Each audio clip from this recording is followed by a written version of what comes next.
and welcome to the Law of Positivism podcast. I'm your host, Shireen, and I'm the creator of Law of Positivism. I'm here to help you on your spiritual and healing journey. I am a certified yoga and meditation teacher, a student of Chinese medicine, a doula, a Reiki practitioner, and a passionate, highly sensitive person. I want to use my knowledge to channel information and messages for you to grow on all levels.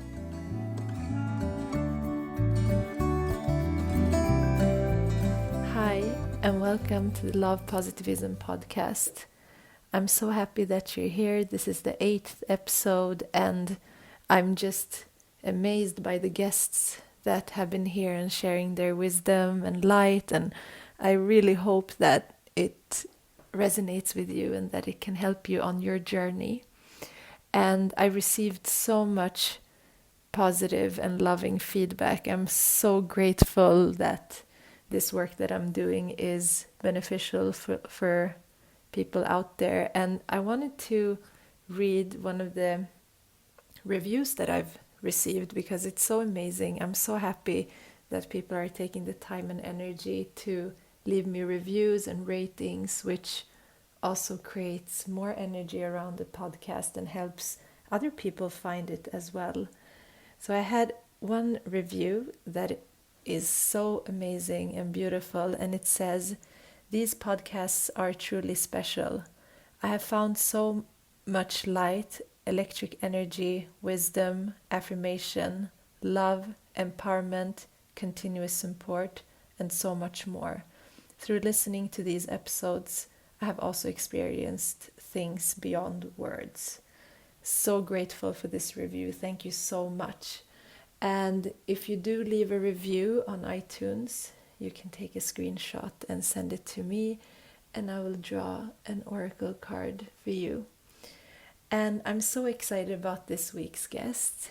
His name is Patrick Hamilton Walsh, and he is an old friend of mine and an author, a life coach, and an adventurer who has been to 130 countries in the world. And he has 20 years of experience with meditation and yoga, and he's really connected to the earth and the different places on the earth which vibrate energy and really high frequencies. So this week's episode is actually about the divine feminine and the empowerment of the feminine, because Patrick has written a book called Forgive Me Sister, which taps into this and is a book that is inspired by his journeys and the people that he has met on his journeys. So we talk about the divine feminine and his spiritual journey, and also other things like the power of sound and soulmates and kindness. And yeah, we talk about so much fun and interesting and deep things. So I'm really grateful for this episode, and I hope you enjoy it too.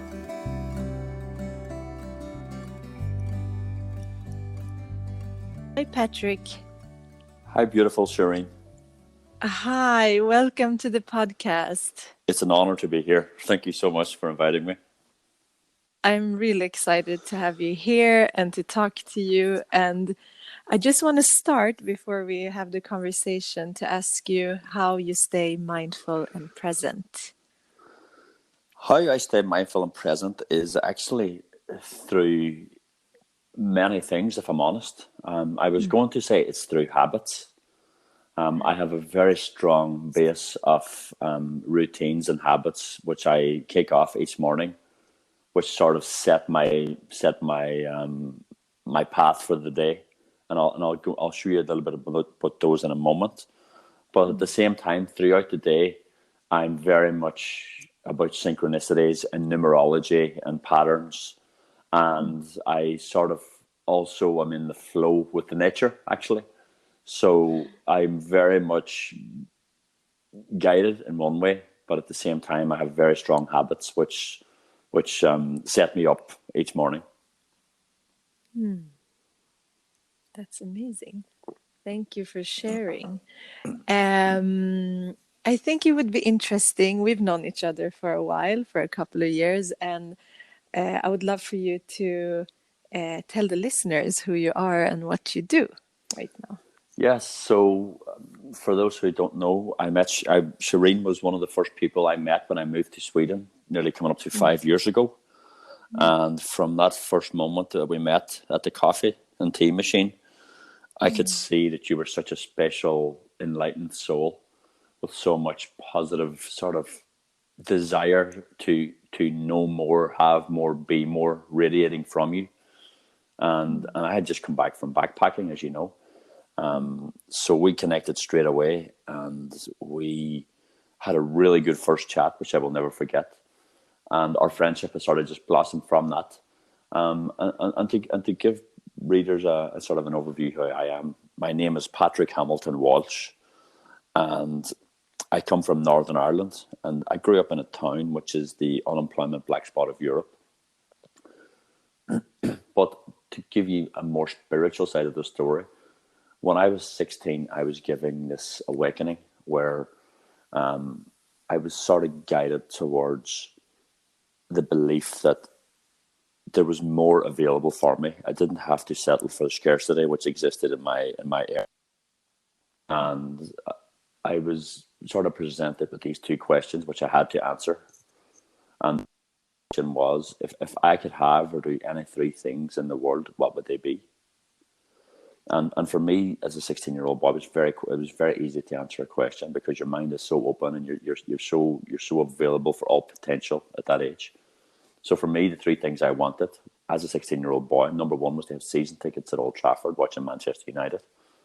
Number two was to have a Porsche before I was 30, and number three was to travel the world.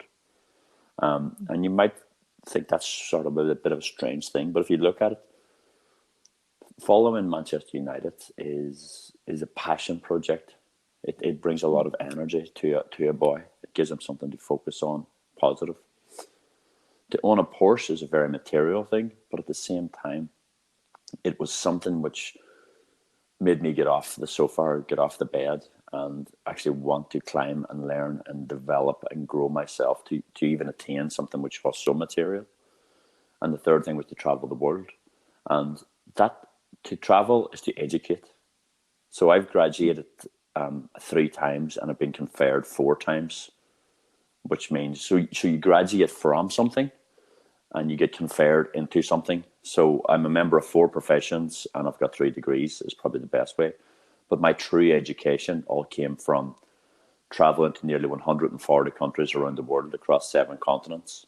And when I look back at the answer that 16-year-old version of me gave, at the time it seemed quite aspirational, but when I look back now, it was all to do with growth and education.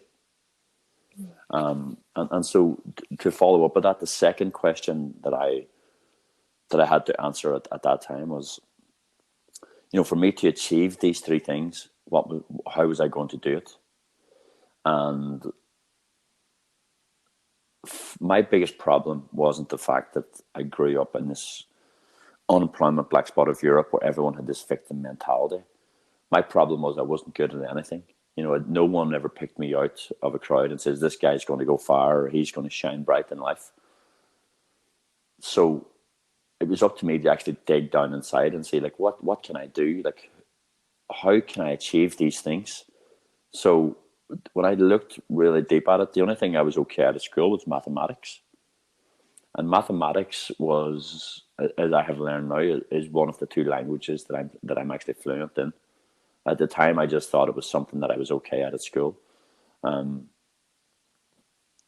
So I thought the best thing I could do with mathematics is become a chartered accountant, because at that stage I thought everyone who deals with money must be rich, so that'll help me buy a Porsche and that'll help me travel the world. So what I did is I set 3 goals. First goal was I wanted to come top of the class by the time I was 16, by the time I was 18, which gave me 2 years. I wanted to become the first person from my area to go to university, because where I'm from, Catholics weren't allowed to vote or go to university up until 20 years before that. But that's a story for a different day. But this was the 90s. We could vote, we could go to university and all. But the problem is no one from my area wanted to do that. So someone had to be the first. So I decided I would be the first, and then I was going to try and move to Dublin or Belfast and become a chartered accountant. And with that, what I did is I moved from the back of the class to the front, not to the front because you don't want to be that guy, but I moved towards the front. And I realized that the person who stands at the front of the class every day is paid to help me pass my exams. So I literally just started doing my homework and listening to the teacher. And if I go forward 10 years, by the time I was 26, I had come top of the class and won awards throughout the UK. I had went to university and had 2 degrees, and I had just qualified as a chartered accountant with Grant Thornton. And on every Friday night, I would leave work and I would get the bus to the airport and fly to Manchester, where I had my 2 season tickets, go over there for the weekend, watch the football and have a laugh. When I was 27, I was now working at PricewaterhouseCoopers to become a tax lawyer and a qualified financial advisor. And I would leave work on Friday night, jump into my Porsche, drive to the airport, and go to Manchester and have a great weekend with the lads watching the football. But when I was 28 in May 2007, what I did is my third goal, which was the goal that set me free, is that I sold everything I had. I had 2 cars. One of them was a Porsche, of course. I got rid of all the sort of fancy clothes and stuff in all my wardrobe and really stripped my life down, simplified it into one bag. And I set out to travel the world and to receive my real education. And for 7 years, I traveled the entire world, Shireen. I was the first person to swim off the coast of all 7 continents, including Antarctica. I broke Guinness World Records. I had dinner with presidents, and but more than anything, I went to villages and towns and fields and monuments around the world, which gave me great awakenings and great insights. And things like being in the Ganges in India at 4 o'clock in the morning with your feet, as people sort of this bury, I would say is the best word I could use, their dead relatives and sort of let them go into the Ganges as part of the ceremony. And being a part of sort of such powerful rituals really does open up your spiritual sort of insights. That's amazing. That's a very big journey that you've did into different stages of your life, and it's really interesting how you shifted into something so meaningful, like even more meaningful probably, to see the world and to like work more with your spirituality. And that's how we also connected. I think we have also been, both of us, on a deep spiritual journey, and also moving into understanding the balancing that is needed in the world between the divine feminine and masculine, and the awakening and the reawakening of the divine feminine. And I would love to talk to you about your connection to the divine feminine. How was the journey into that? Yes, I'm one of those boys that's very lucky in that I've always had a really good balance between the masculine and the feminine. And I remember even when I was a young boy, I used to say that I was half boy, half. And it felt natural for me to be that. It was sort of a crude way to put it, but it felt natural to me that I was, at one level, I was holistic and compassionate and caring and loving and touchy-feely with all sorts of people. But at the same time, I also was a boy who was, aggressive and, competitive and wanted to strive forward and compete and all that. And I think one of the reasons that I've been successful in life and as a human being is that I've been able to balance both of those and use them in a way where it's been conducive to getting the best out of myself and the people around me. And we live in a very masculine world in general, but I think when both me and you live in Stockholm, we live in a very masculine society. I think Sweden is one of the more masculine societies. It's very militaristic in mind and very very cold in heart, actually, for a lot of for as a society, but not, I'm just talking about as a generalization. So for one reason or another, both myself and you and a lot of other very sort of connected people have been placed in this society. And what I do when I'm here is I just be. And I tell people I love them. I say, "Yo, girls, good day." I hug them. And whenever I walk into Epicenter in the morning, people walk up to me and they give me a hug. And I know that might be the only hug they get that day or that week or whatever.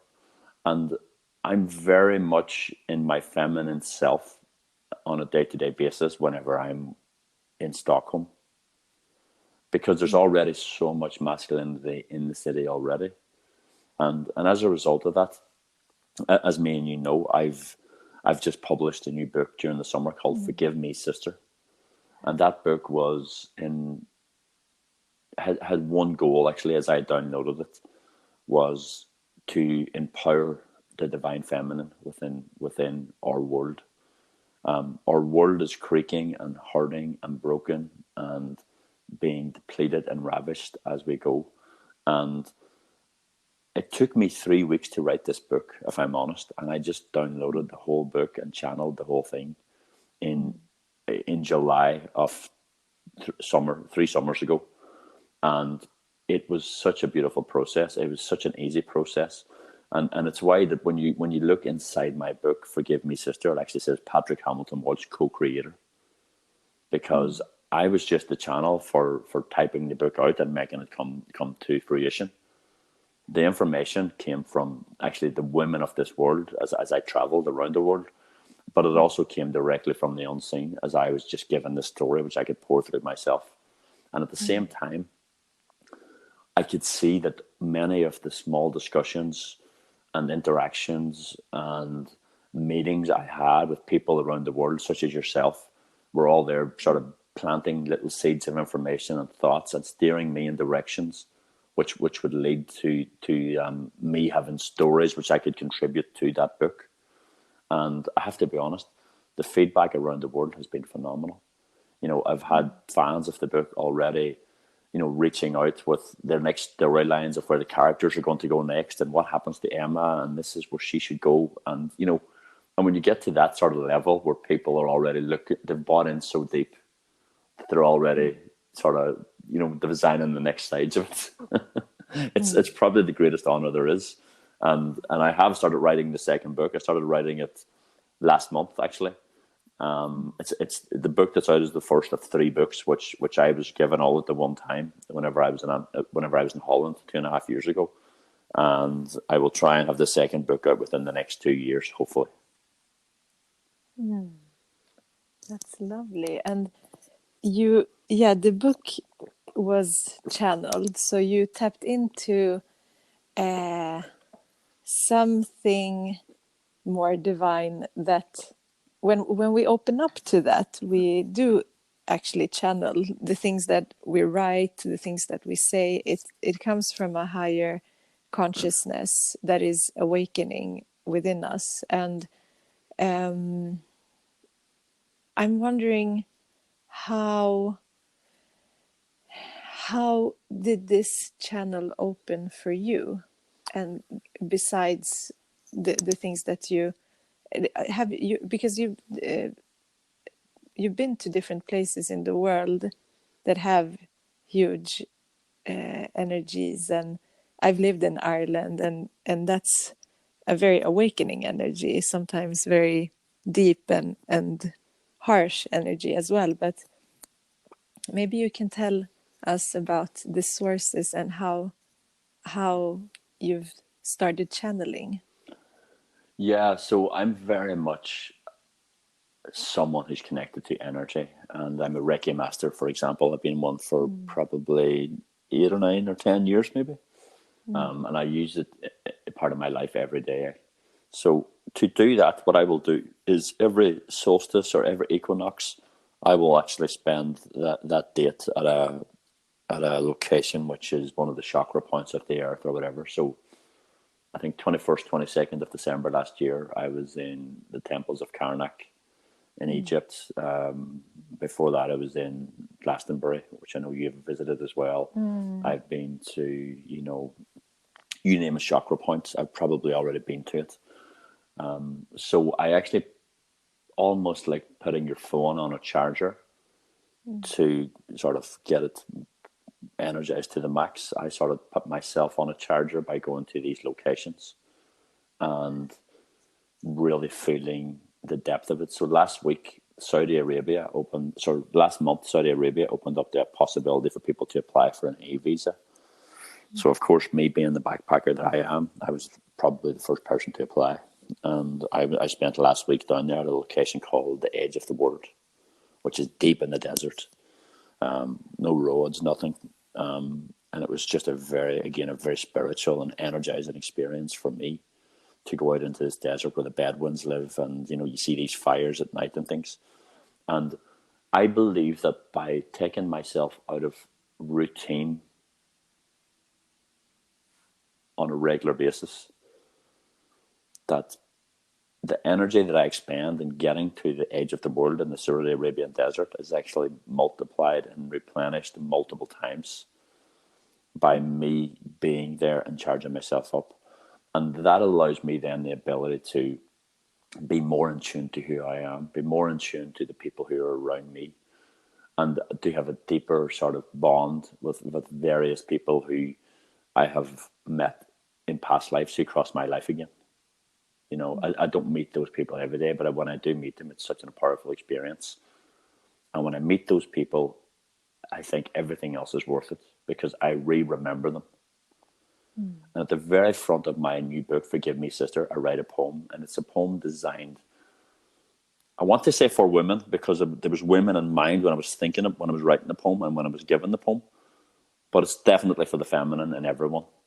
And it's a poem about the remembering of who you are, why you're on this planet, and why you choose to come back again at such a difficult time as a soul. Think back. What was your agreement before you arrived here? What was your goals? Why did you set out to achieve these goals? And what skills did you bring with you? What did your Akashic record say? What was your soul contract in coming to planet Earth again at a time when it's very, very, very difficult for empaths to be here? A lot of empaths and people with special abilities, I should say, are really finding it tough to be on this planet now, and the work that they must do is hard, and the path they are on is frowned upon in a society which is becoming more mechanical and machine minded. And as a result, we have a lot of these beautiful people committing suicide and trying to return back home. And my plea to the people who are listening, who feel what I'm saying right now, is it's okay. You're on your path, but try to remember who you are. Try to go into the silence. And the best way to do that is to strip out all the things which are stopping you from connecting to yourself. You don't need the alcohol. You don't need the sugar. You don't need the drugs and the gambling and the sex and all these other things which are so much taking you off your path and away from who you are. If you can pull yourself back in to balance more, you will then start to be more in synchronicity. You'll start to then see more of the patterns, which I mentioned earlier. You will then start to come really back into your heart and see, this is who I am, this is why I'm here, and this is what I have signed up to do. And everything then will start to open for you a lot more easier. When we look at it from an Akashic level. Yeah, that is really heart opening, everything that you just said, and it's a powerful transmission that you're sharing, and it's so true. And that's the part of the work that we're doing, and I think it's really beautiful to see all genders just co-creating and doing what you said, like remembering. And the things I write about on Instagram is about this, and to also create a space where you can recognize yourself in others and together remember what we're here to do. And it is a very dense time, but we can't drown in that feeling. We have to rise above it and find new ways. I think the remembering is so healing, because Yes. then everything seems so much easier and so much things make more sense, because sometimes it can, I think many of us feel like things that don't make sense and the way that things are not the way it should be. And I think it's really one of the things that has been really emerging is the remembering of the way that we have devoted ourselves as a humankind before to the earth. We have also had much more humbleness and respect towards the female gender, or womb bearers, but also understood that the divine is equally masculine and feminine, and not none of them as well. So it's like a merging. And I think there's such a deep conversation that can be held just around that. And yeah, just seeing what has happened, especially the past 2000 years, and what we're growing into. But this is the time of like deep like just the past decade, what has happened has been a huge transformation. Now things are just coming up to the surface more and more, and we can see like there's so many beautiful circles. We are learning about the mystics of the divine feminine and the female body and cycles and all of that. And there's also a need to merge, like people like you and me, to merge and to meet brothers and sisters. So I think that's also the part of the healing, because the divine feminine is within both men and women. So it's not something that only women have. And I would like to ask you, what is the divine feminine to you? I think I think if you just look at what you've just said there, you're spot on. This is what the divine feminine is. It's the fact that we now must realize that the feminine is not a gender. It's an essence which encompasses our very being. So why was a man from Northern Ireland given the task of channeling a book about the empowerment of femininity? Because my goal with this book, or not my goal, the goal of the greater good, is to show men and women alike that everyone is masculine, everyone is feminine. And we have lived in this machine-minded world for long enough, where we have extracted and taken from our earth without consequence, as we believed. But now what we're trying to see is there is consequence for that. We must replenish, we must give back, we must be more holistic, compassionate, and caring. The feminine is very much about looking at the longer term. The best example I can give you of this is the masculine energy is very about short-termism. It's all about competition, winning at the expense of someone losing, and it's about the domineering. So an example would be, if you look at what we're doing in the Amazon rainforest, we're cutting down the lungs of our planet, which is the trees, so that we can flatten out the ground, so we can plant grass, so that we can graze cattle, so that we can have more meat for fast food chains. And the thing about the Amazon is only the top 2 or 3 centimeters of the soil actually contains nutrients, because in the Amazon it's very unique in that most of the nutrients are held in the canopy above the ground.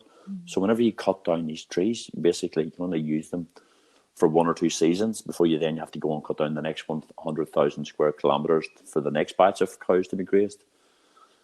But the feminine approach to that is actually, do you know what? Let's be more long-term, more creative, more holistic, more compassionate, and let's not cut down those trees. Let's see what we can do to replenish, because the same guys, I'm not criticizing people for doing their job. These are tribal people, or they're poor people living in these societies, and they're doing what they're paid to do because we demand it at the wider society, which is us. Whenever we get to, and let me just say this, you don't need 51% of people to decide, you just need 11%. Once 11% changes, everything tips over, because the energy then is so strong from those 11. So once 11% of our society decides that actually we want the Amazon to remain, we don't need the burgers as much as we thought we did. What happens is the same people who were responsible for cutting down the trees can keep their jobs, because they know that terrain inside out. They know the forest inside out. We can then start to support these people and provide them with jobs, and from a different perspective, which is to replenish the streams and waterways, to replenish and replant the trees which were there. And within a generation, we can have the rainforest back again as it was. And that's a feminine, practical way of fixing the problems that we have in our world. And just by doing that alone, people start to see, actually, we need to change it. So the feminine for me is very much that. And as you were saying about the womb bearers, I actually talk about this in my new book as well. And it's actually, this part is very much the book is a novel, obviously, and in the book it talks about women as being superheroes, and they should be treated as such, because the female body has been given the right and honor to bring life and to bring souls through from the unseen into the seen. The female is the one who carries that life and nurtures it and brings it. But there's another part of this which isn't talked about, and I can talk a little bit about this if you like from an Akashic perspective, which is please.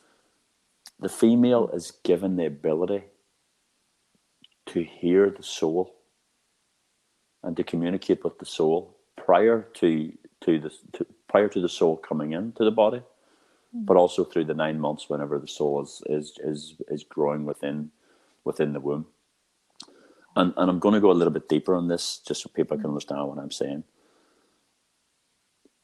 When I say soul, I'm going to call it a baby. The baby chooses the parents. It chooses, these are the couple. This is the karma. This is the soul contract that I want for this time on earth. In the unseen, the souls that are the parents, usually during sleeping hours, will go and they'll create a contract with this soul that we agree to be your parents through this lifetime. And we will provide you with these challenges, these upsets, these tough times, these good times, these bad times, and whatever else. Okay? And then something very special happens. Whenever the baby is created in a physical way, and then so the soul enters that body,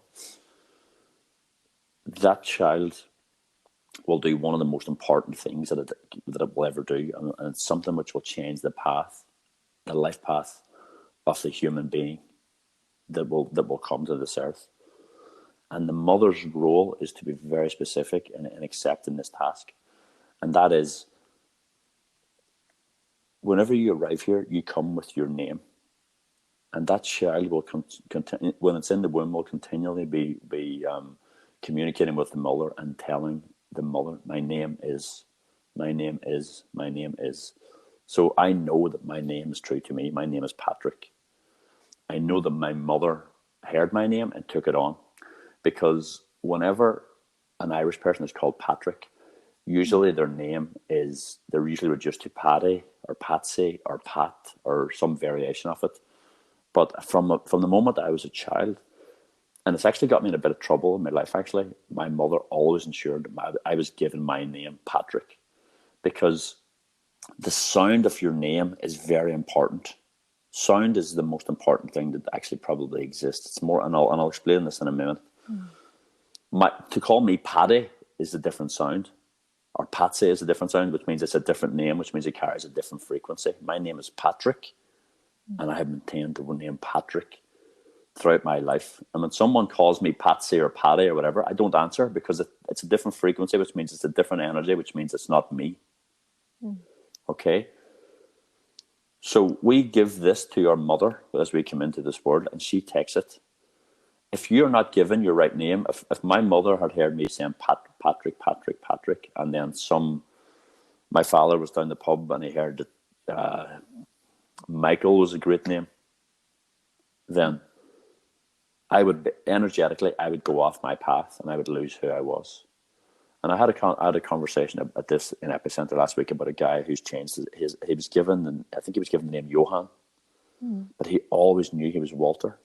So 5 or 6 years ago, he changed his name back to Walter, and now he's grown these massive businesses and had this massive success, and he's found love and he's done all these great things because now energetically he's back on his path.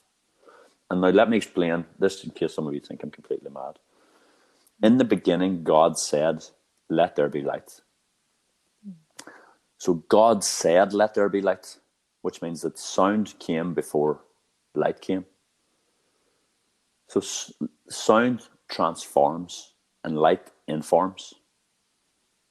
And let me explain this to you. If you've ever been to a great music event and if something where whenever that beat drops or whenever that best song comes on, or you hear those first chords of that guitar in your favorite song, it transforms you. Sound transforms you and takes you to a different place in a way that nothing else can. Light informs you. We read through our eyes. We get a lot of information by looking, but no light can transform us as much as sound can. So sound is very important. We all know the phrase abracadabra. It comes from the Aramaic language, which is actually the language that Jesus spoke. And basically it says basically the rough translation of abracadabra means is what I say I will create, which means we create what we speak. Okay. What does witches cast whenever they speak? They cast spells. What do we do with words? We spell words. We cast our spells and we spell words. So it's all spells. So what we say is so important to who we are and our path and where we will go forward in life. And this brings me back to sound. What is your name? What name do you own? What name is true to you? Okay. It's part of our contract. It's part of who we are. And who you are in this life and who you were in the last life will have a similar vowel. It'll have excuse me, you'll have one part of your name in this life. So my name is Patrick in this life.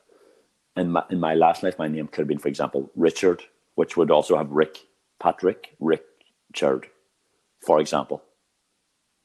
You will always have something which carries forward. Excuse me. And so, if you want me then to also talk about, if you're happy enough with what I've just told you about sound and the importance of sound. Yeah, it's amazing. I totally agree. Yeah. And at the same time, the other thing I want to talk about, which I see a lot on social media and areas around that, because I know there's going to be a big female listener base on this, and I want to talk about what a soulmate is, because we see a lot of stuff now on social media. We see a lot of people talking about soulmates, and I just want to be honest and true with you, because this is the information I was given in relation to soulmates.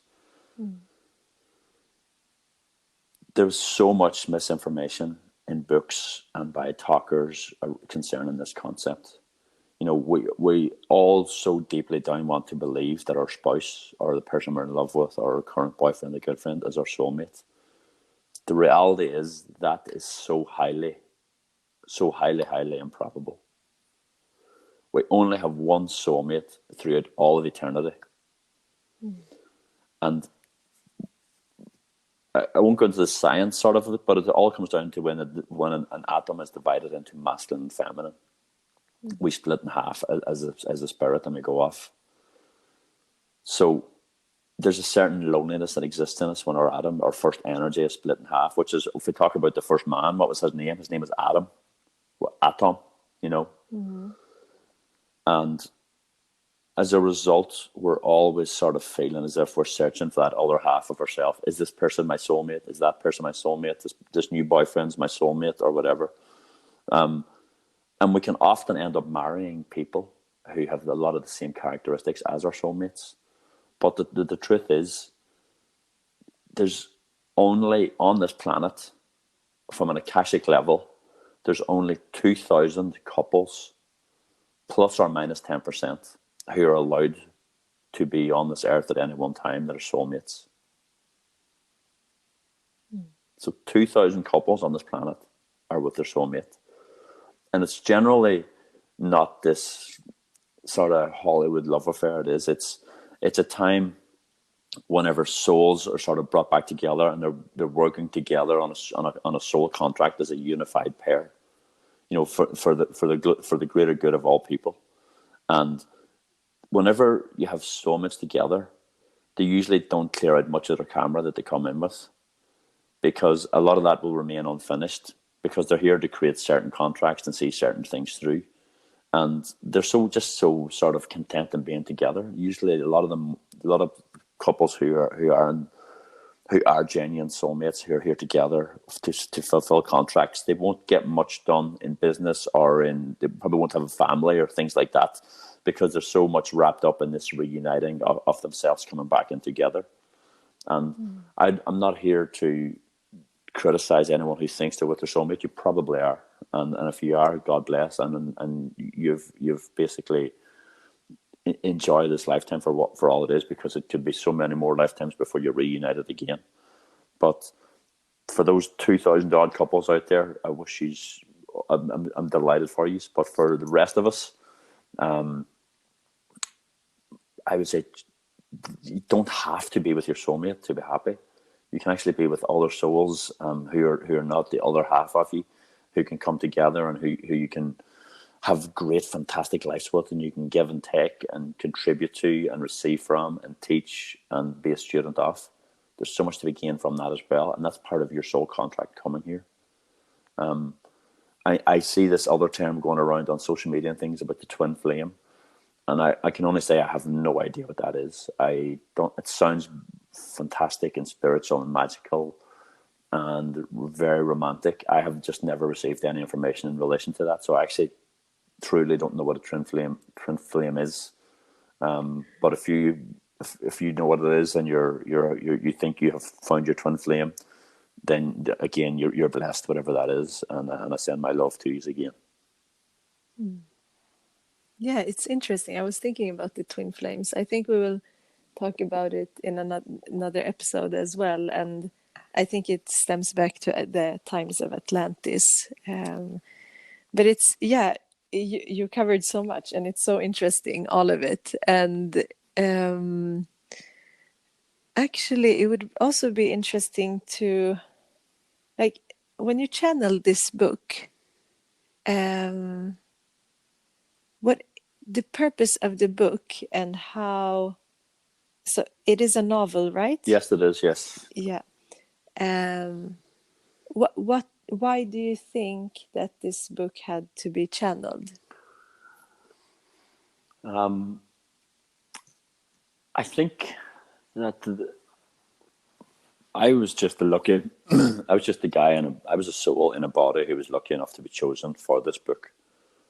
This is my fourth book, and it's my first novel. The other books were about how people could live the life of their dreams, but this book was very much in the zeitgeist. The timing was right. There was this from 2012. We had sort of come into this at the age of Aquarius, and there was a more feminine energy resonating throughout the planet. And I think the reason that this book was channeled through a man was to make the book more available to both men and women who live on this planet. Because I think if it had been given to a female, it would have been a book which would have stayed more within female hands. And from what I can see, I don't know if it's 50-50, but it may be at least 40% of the books which I know have been bought by men, which, considering the message as the empowerment of the feminine, is quite something. So, and even a lot of the reviews, I've got mostly 5-star reviews across all the websites around the world, and a lot of them are saying that they need to get their boyfriends or their husbands or whatever to read this book as well. And I don't want to be leaving people under any sort of misconceptions. this book is quite rough, especially the introductory chapter, which is an analogy for what we're doing to our planet, the sort of raping and pillaging and destruction of our planet, and sort of the discarding of it when it's dead, as just let's just go and get another one. So the book starts out quite rough, and there's a lot of really deep and sort of sad and happy, but also happy, and the message is ultimately happy and uplifting and, you know, hopeful. But the book is very realistic. You know, there is a rape within the book. There's a suicide attempt within the book. There's broken heart, but also at the same time, there's a reconnection with lost love. There's an ayahuasca retreat. There's a reconnection with the inner child and the sort of spiritual element of that reconnecting with your true essence, which sort of exists within you, within the inner child. And it's ultimately, it's a story about a boy who's trying to be himself in a world which is mostly mind based, and he's a guy who's very much heart based and listens to his hearts and goes through the world with that. So it's a book that had to be channeled at this time, because, as you know, Shireen, everything is always perfect, and this book has been given to the world at a time when people need to see that the feminine is not the enemy of this world. The feminine is very much a part of this world. It's the world that we need to lean on. And within the book, there's an analogy, and it actually came from my own experience. This analogy, I before I moved to Sweden, I was supposed to move to China, and I spent a year learning Mandarin and about doing business in China.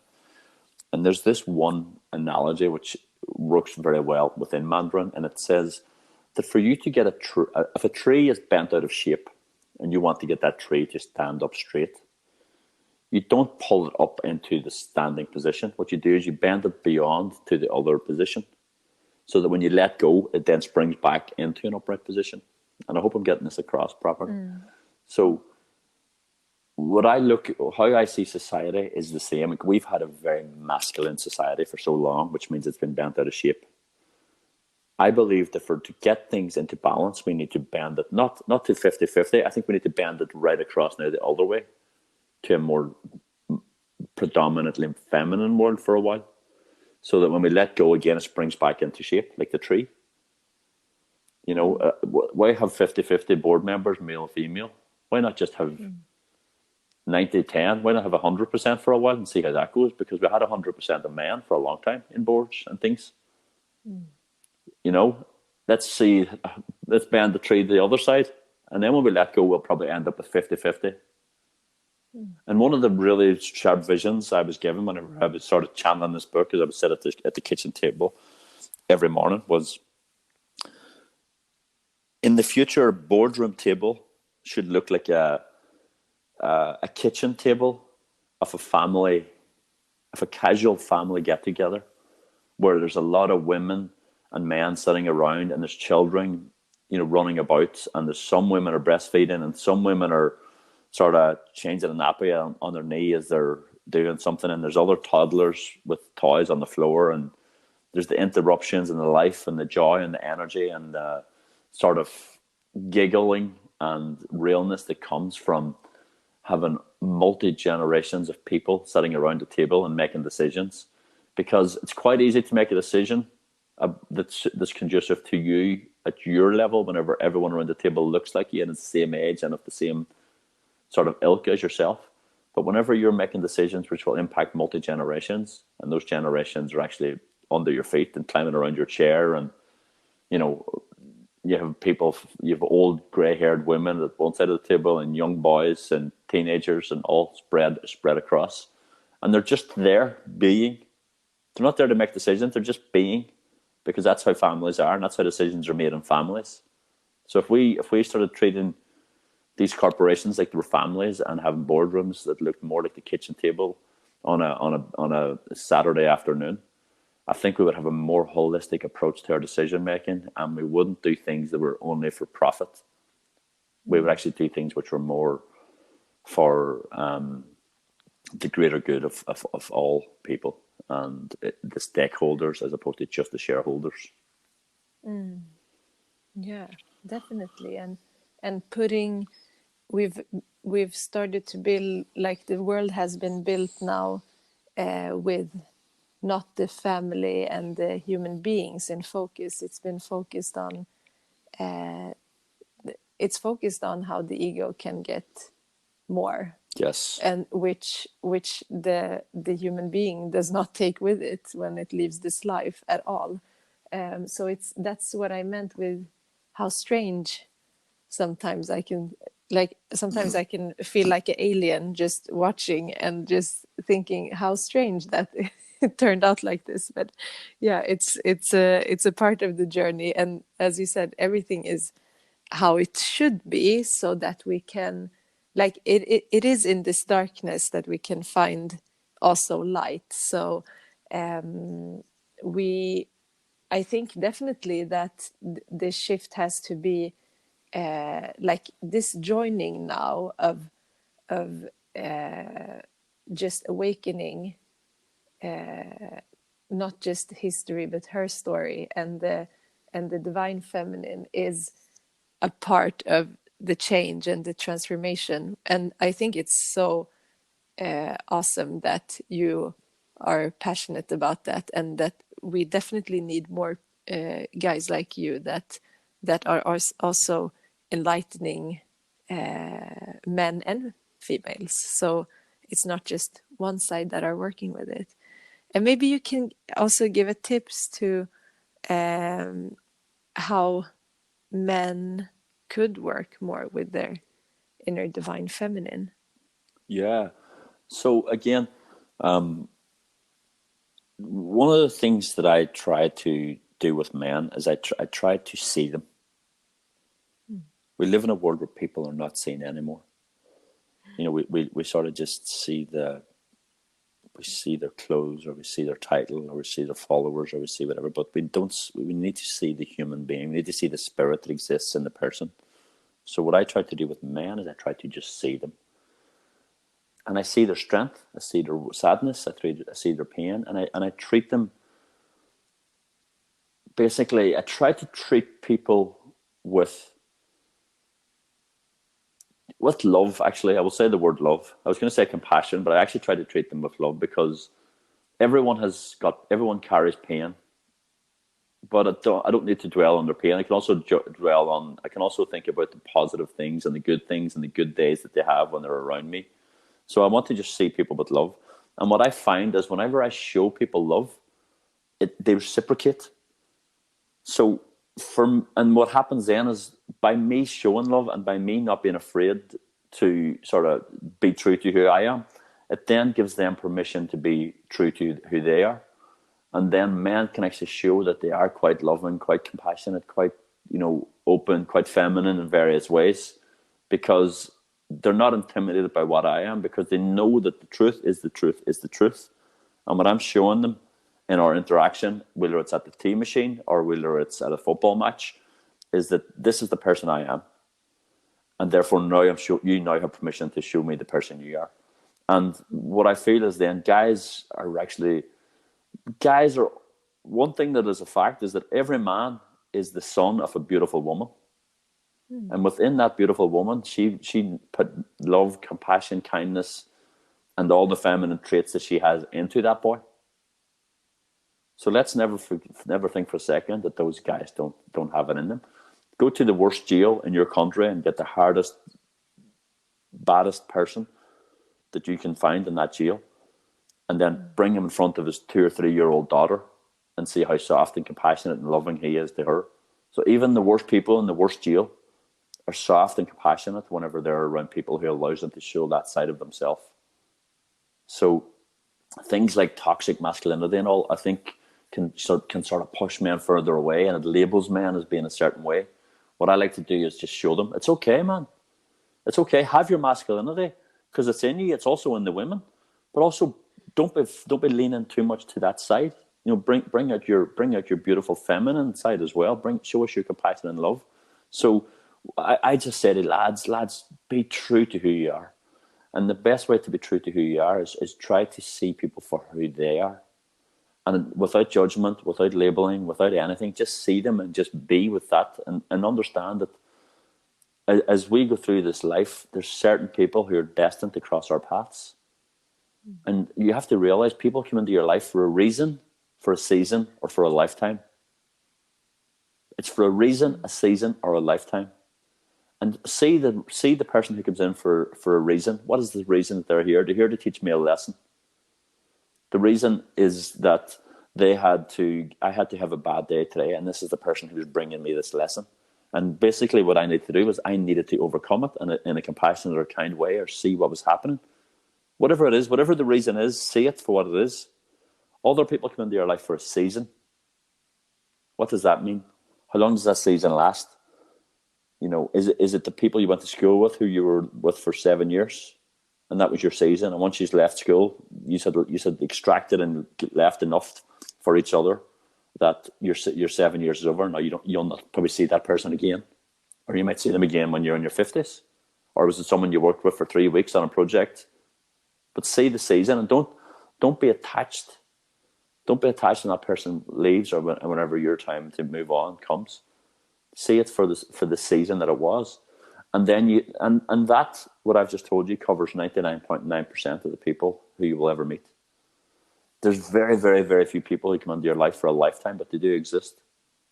You know, your brothers and sisters might be those people, or you might have a friend. Like I have one friend who was he's 4 months older than me.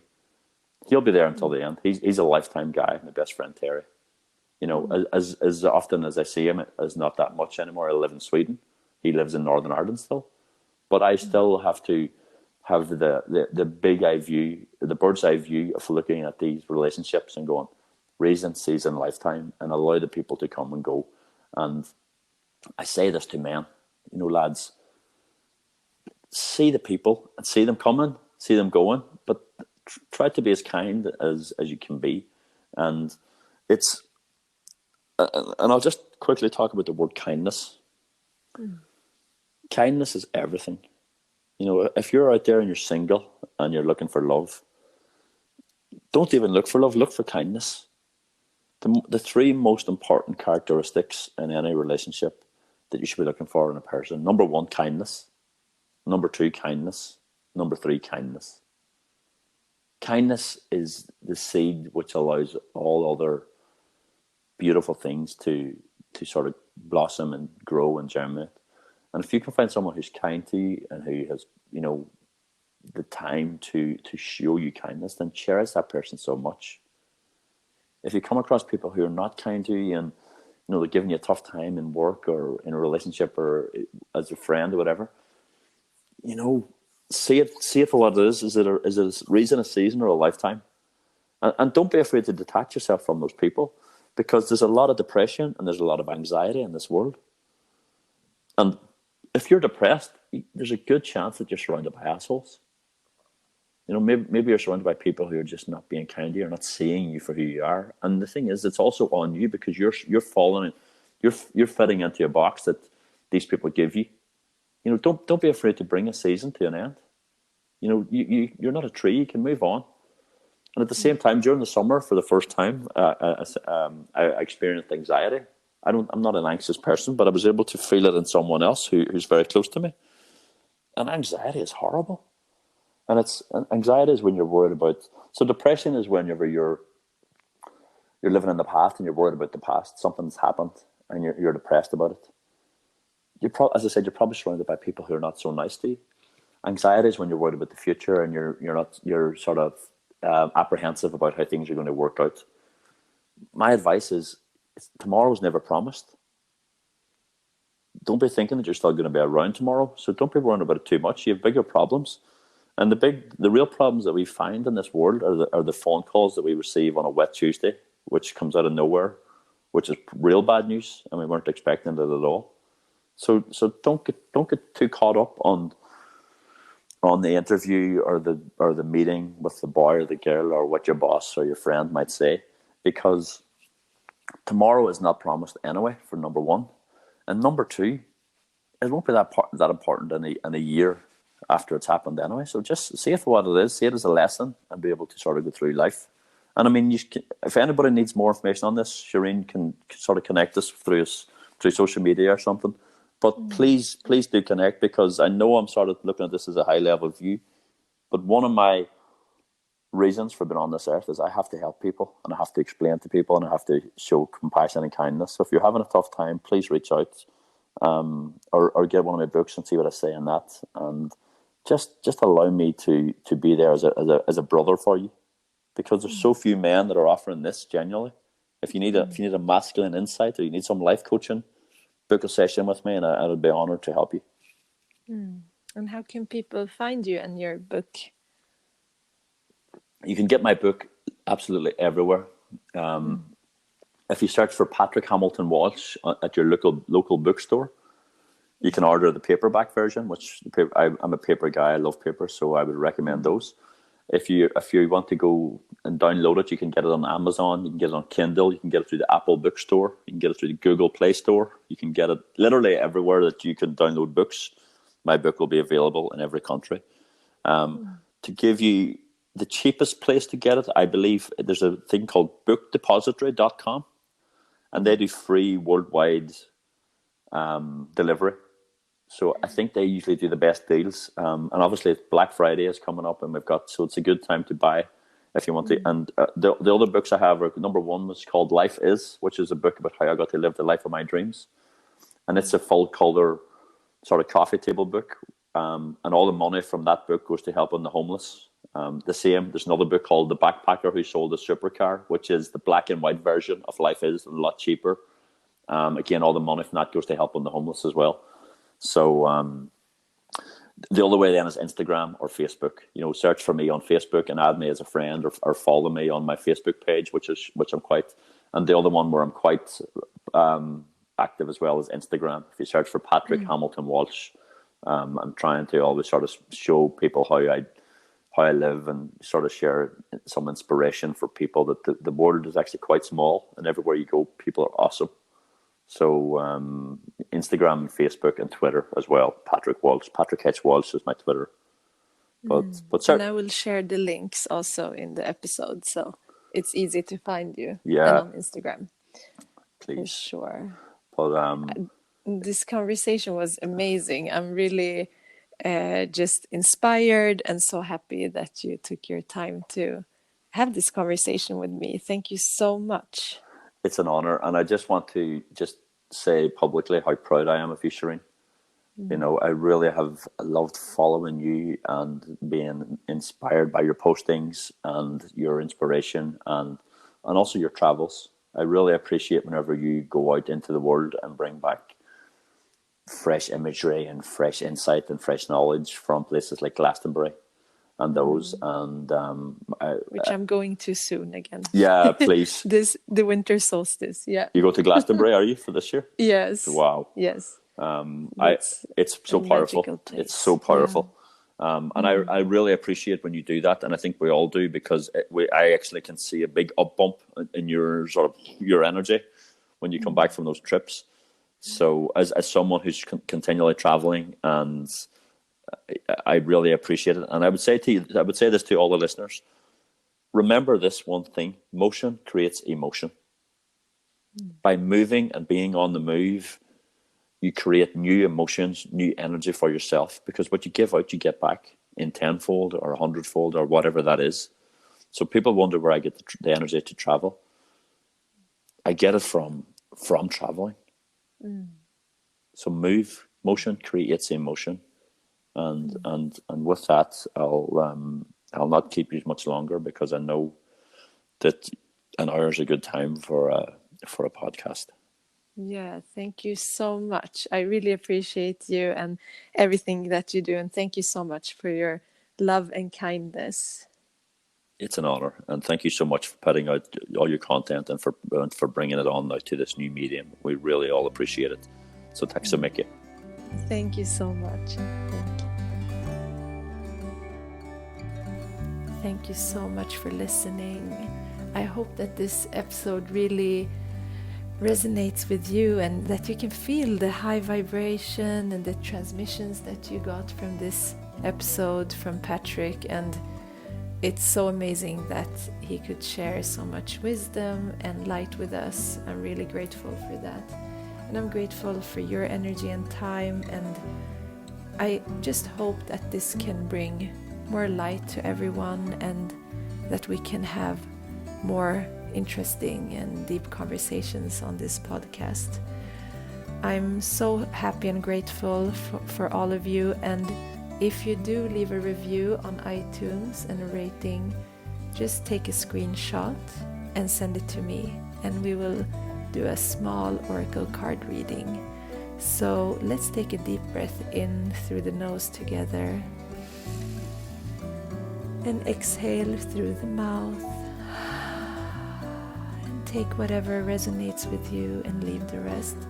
Thank you so much. Namaste.